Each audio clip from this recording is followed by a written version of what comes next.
Langit di atas pasar itu selalu berwarna abu-abu, bukan karena mendung, melainkan karena asap knalpot dan debu yang terjebak di bawah atap seng yang berkarat. Di sana, di sebuah sudut yang sering dilupakan oleh langkah kaki yang terburu-buru, Aminah duduk bersimpuh.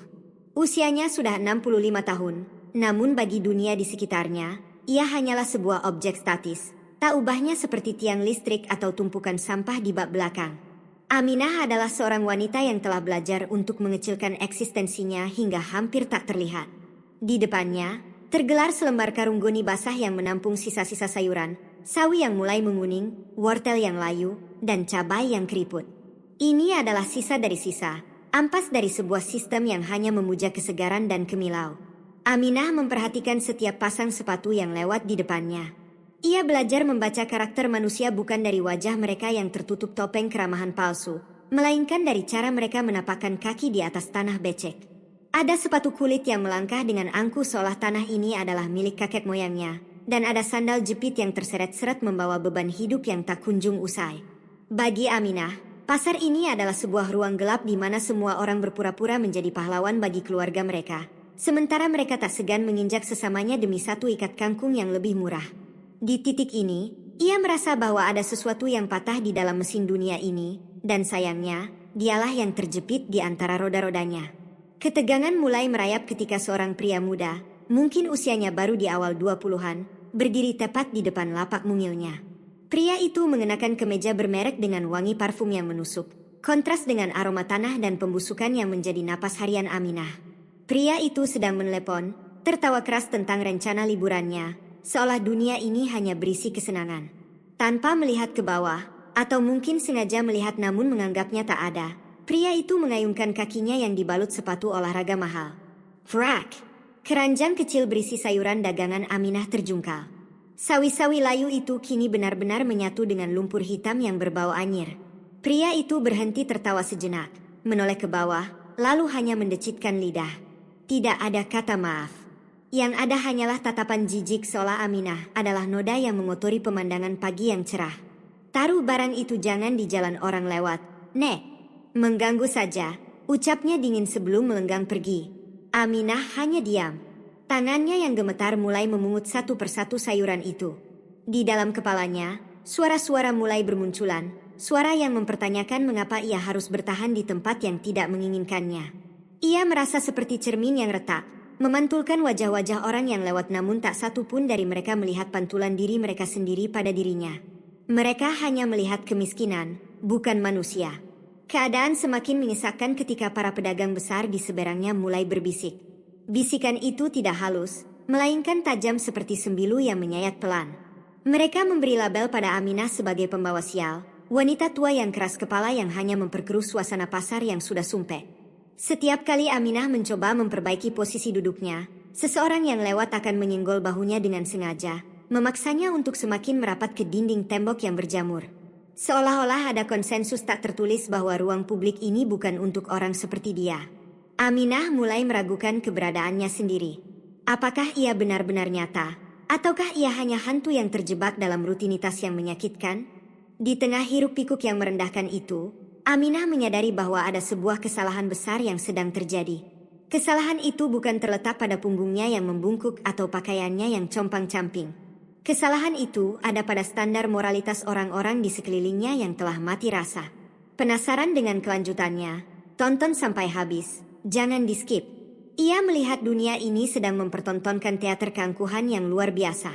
Saat ia mencoba memungut cabai terakhir yang terlempar agak jauh, sebuah sepatu hak tinggi milik seorang wanita sosialita menekan tangan Aminah ke tanah yang keras. Wanita itu bahkan tidak menoleh, ia terlalu sibuk memeriksa kukunya yang baru saja diwarnai. Aminah merasakan perih di punggung tangannya, namun rasa perih itu tak sebanding dengan kekosongan yang ia rasakan di dadanya. Ia pulang saat matahari mulai meninggi, membawa sisa dagangan yang kini tak layak lagi disebut makanan. Langkahnya membawa ia menyusuri gang sempit yang gelap, sebuah labirin yang menjauhkan dirinya dari peradaban yang penuh kepalsuan. Di sana, di antara tumpukan kayu bekas dan genangan air hujan, ia menemukan sesuatu yang lebih hancur darinya.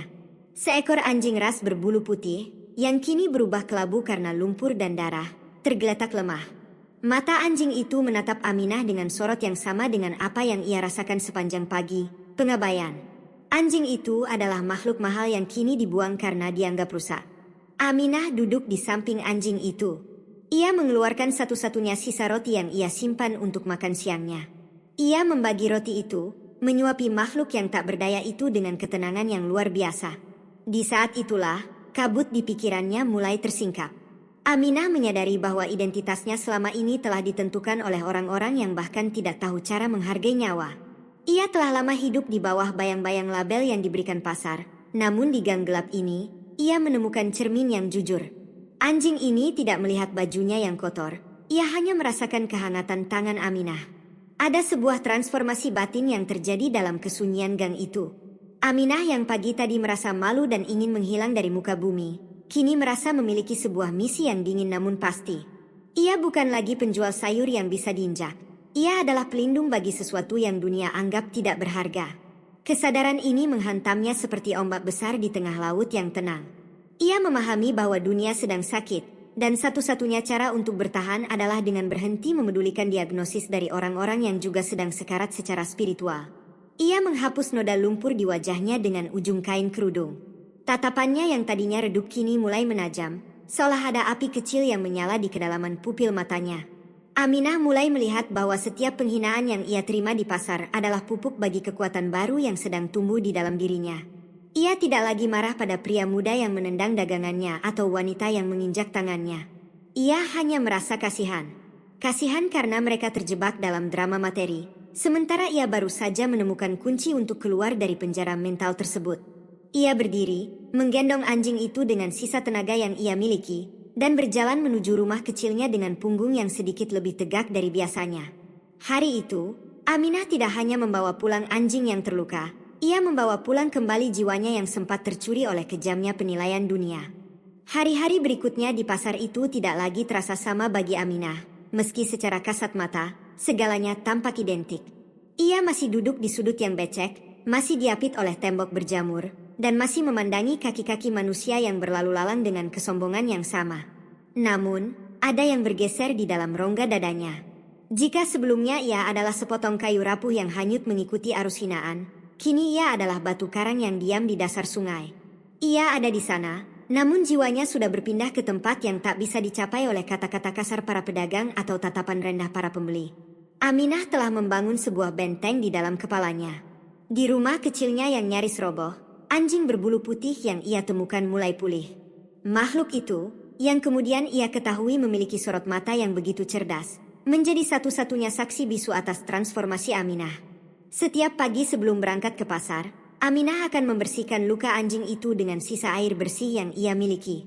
Ia melihat dirinya pada anjing itu, sesuatu yang pernah dibuang karena dianggap tak lagi bernilai, namun justru memiliki kemurnian yang tak sanggup dipahami oleh dunia yang dangkal. Pembalikan sudut pandang ini mencapai puncaknya pada suatu sore yang lembab. Sebuah mobil hitam panjang dengan kaca yang begitu gelap sehingga memantulkan wajah-wajah kusam orang pasar berhenti tepat di depan gerbang utama.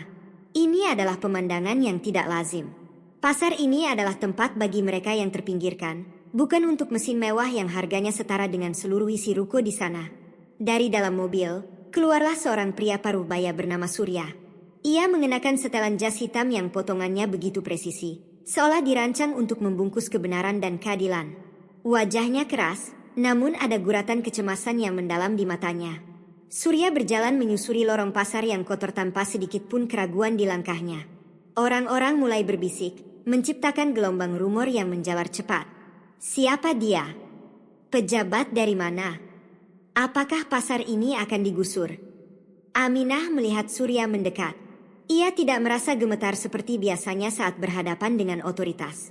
Ia hanya menatap Surya dengan tatapan yang datar, seolah pria berpangkat tinggi itu hanyalah elemen lain dari debu yang berterbangan.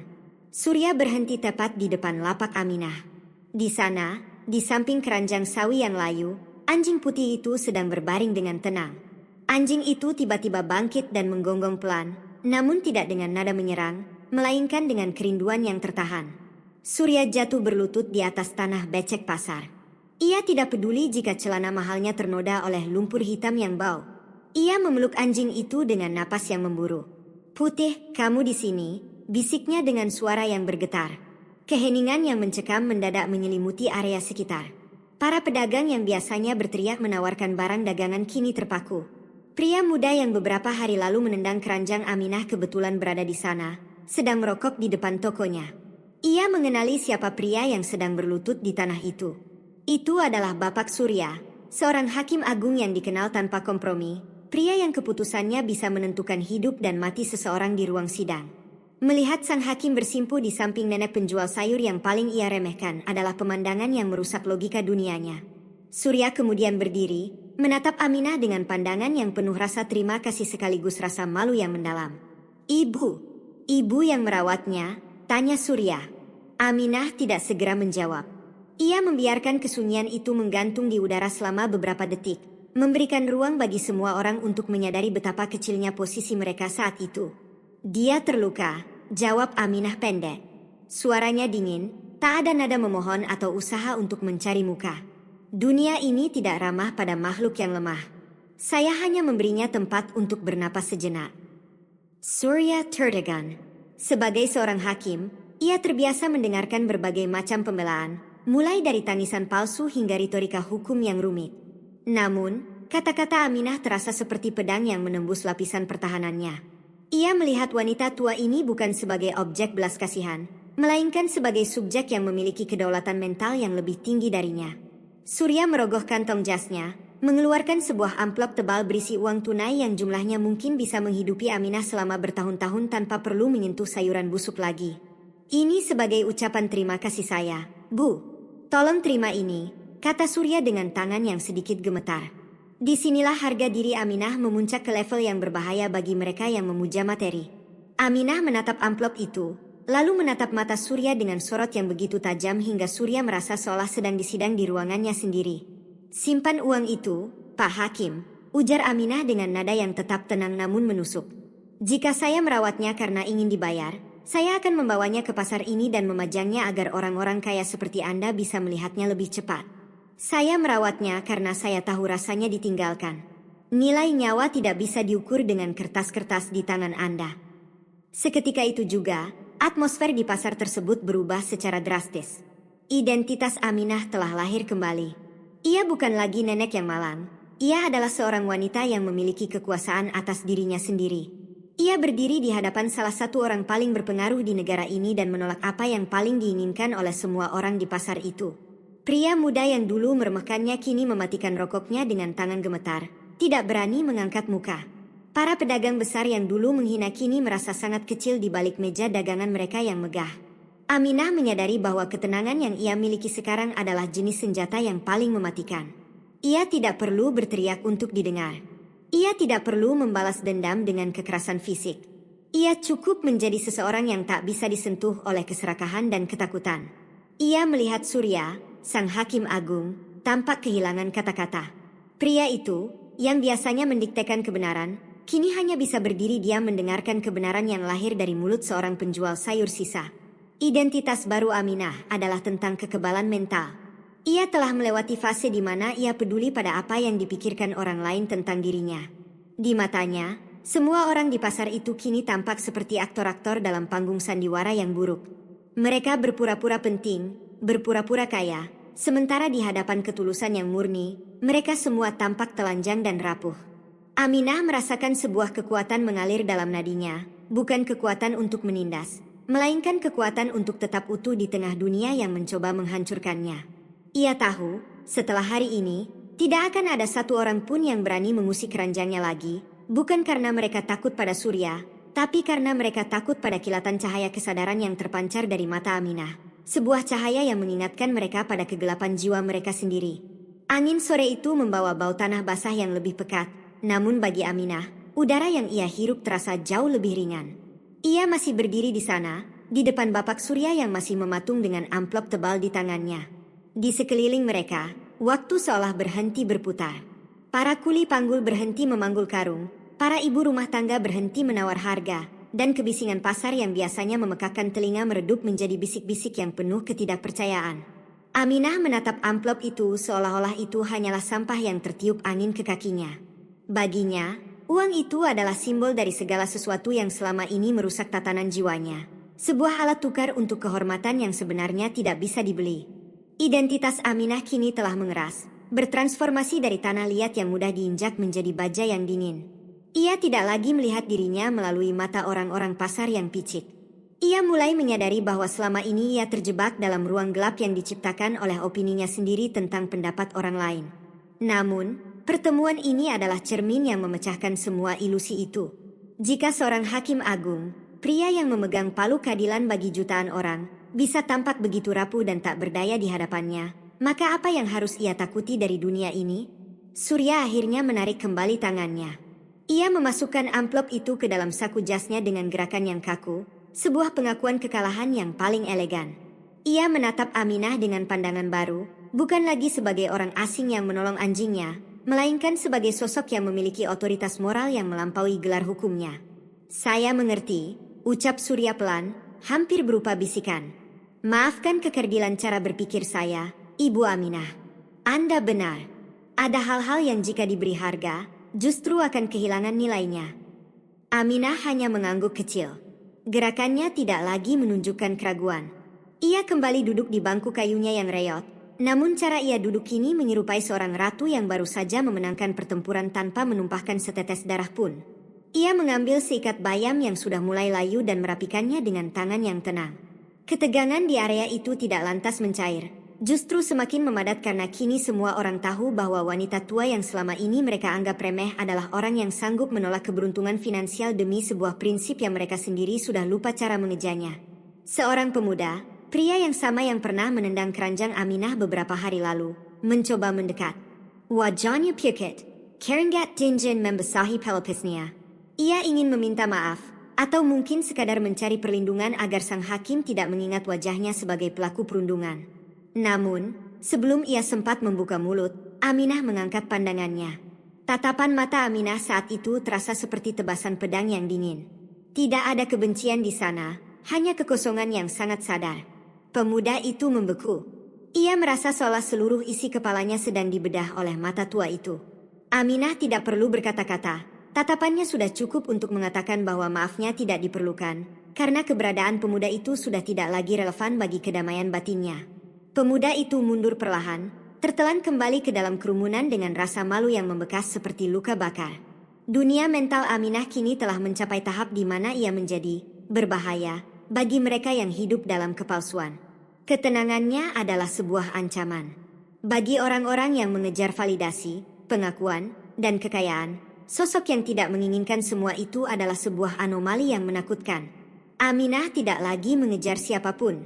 Ia tidak mengejar rasa kasihan, tidak mengejar pembelaan, dan bahkan tidak mengejar keadilan dari tangan manusia. Ia menyadari sebuah rahasia besar yang hanya bisa dipahami oleh mereka yang sudah kehilangan segalanya.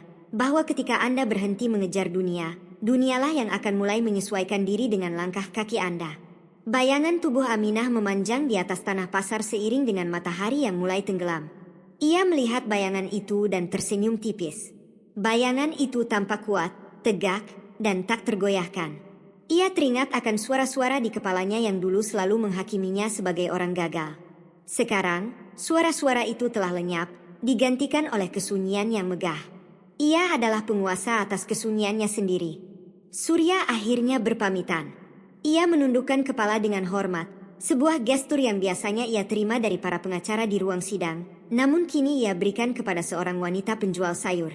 Saat mobil hitam mewah itu perlahan meninggalkan area pasar, debu-debu beterbangan menutupi pandangan mata orang-orang yang masih terpaku. Aminah tetap di sana, mengemasi sisa dagangannya yang tak seberapa. Ia tidak merasa bangga karena telah berbicara dengan orang penting. Ia hanya merasa utuh.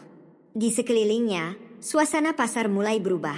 Para pedagang lain yang biasanya berteriak kasar kini bicara dengan nada yang lebih rendah saat berada di dekat lapaknya. Mereka tidak lagi berani melempar sampah sembarangan di dekat area Aminah.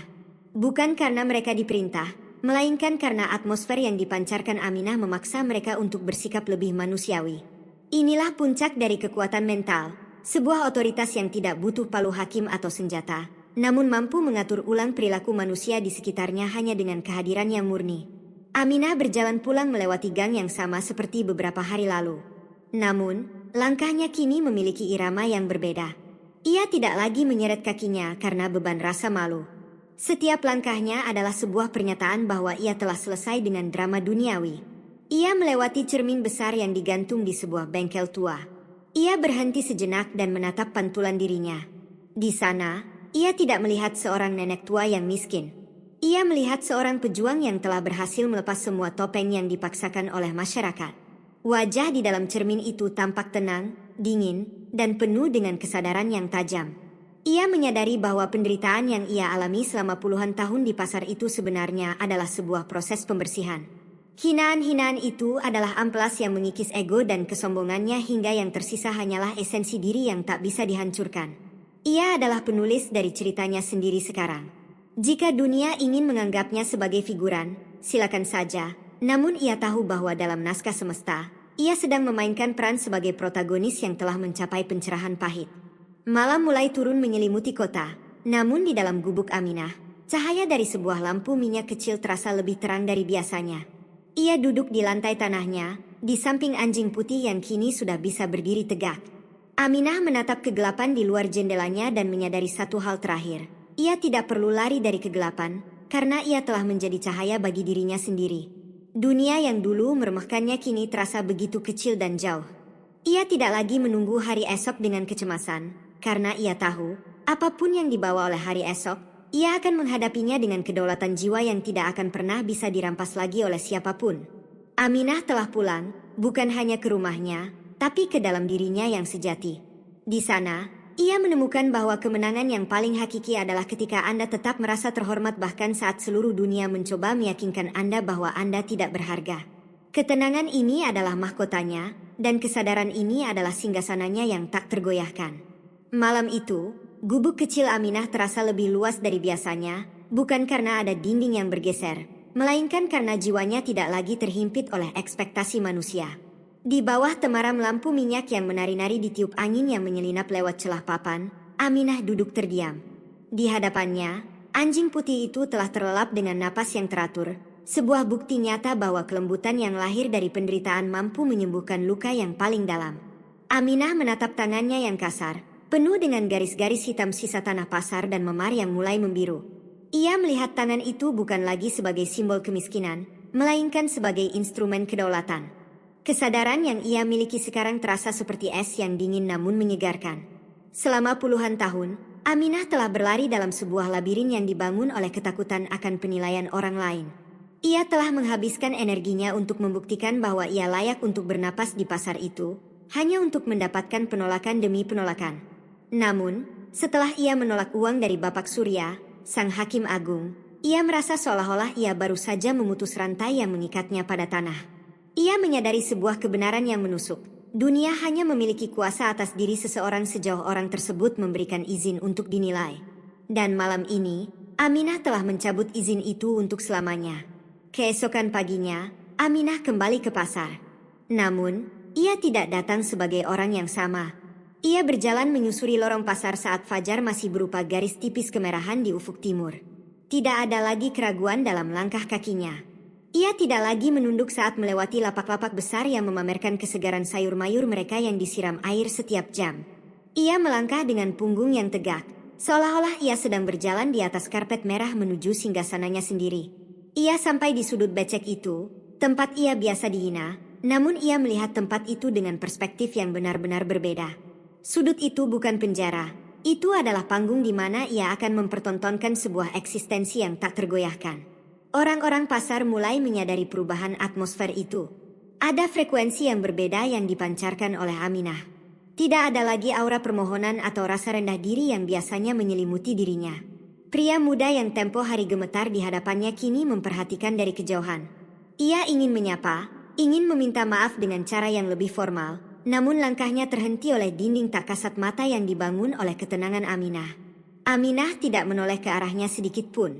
Baginya, pria itu hanyalah bagian dari dekorasi masa lalu yang sudah tidak memiliki fungsi lagi dalam narasi hidupnya. Dunia yang menyesuaikan diri, itulah yang sedang terjadi. Aminah tidak perlu berteriak agar orang memberinya jalan. Saat ia berjalan menuju keran air umum untuk mencuci sisa sayurannya, orang-orang secara otomatis bergeser. Mereka memberikan ruang tanpa ia minta. Ini bukan karena mereka takut padanya dalam pengertian fisik, melainkan karena mereka terintimidasi oleh seseorang yang sudah selesai dengan dirinya sendiri. Manusia yang tidak lagi bisa diancam dengan kemiskinan dan tidak lagi bisa digoda dengan kekayaan adalah jenis manusia yang paling menakutkan bagi sistem sosial manapun. Aminah duduk di bangku kayunya, menatap kerumunan orang yang mulai memadati pasar dengan mata seorang pengamat yang dingin. Ia melihat mereka seperti melihat semut yang berlarian tanpa arah, terjebak dalam siklus konsumsi dan validasi yang melelahkan. Ia melihat seorang wanita muda yang tampak stres hanya karena warna cabai yang dibelinya tidak sesuai keinginan. Dan ia melihat seorang pria yang membentak kuli panggul hanya untuk menunjukkan kekuasaan kecilnya. Aminah hanya tersenyum tipis, sebuah senyum yang mengandung belas kasihan namun tajam. Ia sadar bahwa ia telah keluar dari teater itu. Ia kini adalah penonton yang tahu akhir dari naskah tersebut. Di tengah hiruk pikuk itu, Bapak Surya kembali datang. Kali ini ia tidak datang dengan mobil mewah atau pengawal. Ia datang sendirian, mengenakan pakaian biasa yang membuatnya tampak seperti manusia pada umumnya. Ia mendekati Aminah bukan untuk menawarkan uang lagi, melainkan untuk mencari sesuatu yang lebih berharga, kedamaian. Surya duduk di samping lapak Aminah, di atas kursi plastik kecil yang ditawarkan oleh pedagang sebelah yang kini sangat ingin berbuat baik kepada siapapun yang berhubungan dengan Aminah. "Saya tidak bisa tidur semalam, Bu," bisik Surya. Suaranya terdengar letih, jauh dari nada otoriter seorang hakim. "Saya memikirkan kata-kata Anda tentang bagaimana saya menghargai nyawa dengan kertas. Di ruang sidang, saya sering merasa seperti Tuhan, memutuskan nasib orang dengan satu ketukan palu. Tapi di depan Anda, saya merasa seperti anak kecil yang kehilangan arah." Aminah tidak segera menanggapi. Ia terus merapikan dagangannya dengan gerakan yang ritmis dan menenangkan. Setelah beberapa saat, ia menatap Surya dengan mata yang jernih. "Pak Hakim, Anda tidak kehilangan arah. Anda hanya baru saja melihat cermin yang jujur. Selama ini Anda melihat diri Anda lewat jabatan dan penghormatan orang lain. Tapi ketika Anda berdiri di tempat yang kotor seperti ini, tanpa semua atribut itu, Anda baru menyadari siapa Anda sebenarnya. Dan itu memang menakutkan bagi mereka yang tidak terbiasa jujur pada diri sendiri." Surya terdiam, mencerna setiap kata yang keluar dari mulut Aminah seolah-olah itu adalah putusan hukum yang mutlak. Aminah melanjutkan, "Jangan mengejar keadilan di luar sana jika di dalam hati Anda masih ada keraguan. Dunia ini tidak akan pernah adil selama manusia masih membagi sesamanya ke dalam kotak-kotak kasta. Saya pernah di kotak paling bawah, dan dari sini, saya bisa melihat betapa rapuhnya kotak-kotak di atas saya." Dialog itu berlangsung di tengah keramaian pasar, namun bagi mereka berdua, dunia di sekelilingnya telah lenyap. Aminah telah mencapai titik tertinggi dalam evolusi mentalnya. Ia tidak lagi peduli apakah ia akan laku berjualan hari ini atau tidak.